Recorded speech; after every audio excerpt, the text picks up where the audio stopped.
पड़ोसी देशों के साथ बेहतर रिश्तों की एक नई दास्तान लिखने उतरी मोदी सरकार ने एक और नया कदम उठाया है।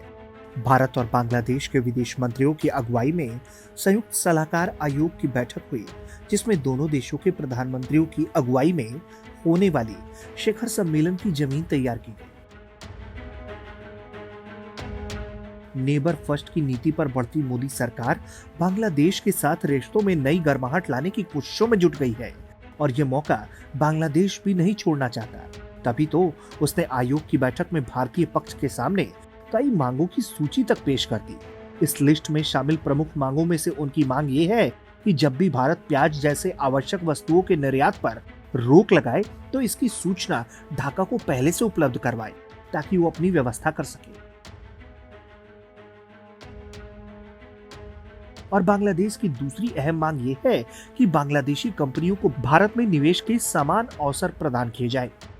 एक दूसरा मांग ये भी है कि बांग्लादेशी निर्यात को भारतीय बाजार में ज्यादा तरजीह देने के लिए वहां के मानक निर्धारण व्यवस्था और प्रमाण पत्रों को पूरी तरह से तरजीह दी जाए।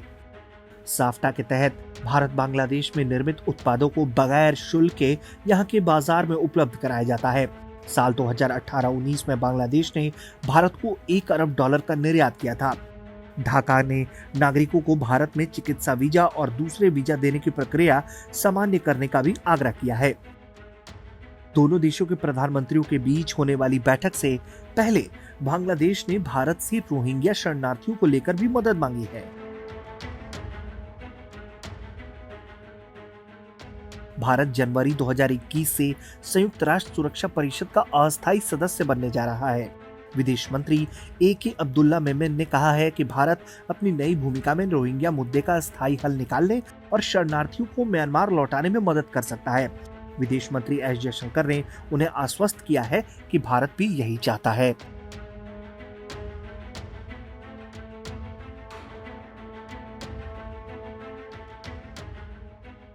दोनों देशों के बीच हुए बैठक के बाद दोनों देशों ने संयुक्त बयान जारी कर बताया कि इस बैठक में दोनों देशों के बीच तीस्ता नदी जल बंटवारे का मुद्दा भी उठा है।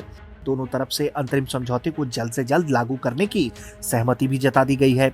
इस बैठक में कोविड वायरस के खात्मे की भी संभावना को देखते हुए कारोबार को जल्द से जल्द सामान्य बनाने के भी निर्देश दिए गए हैं।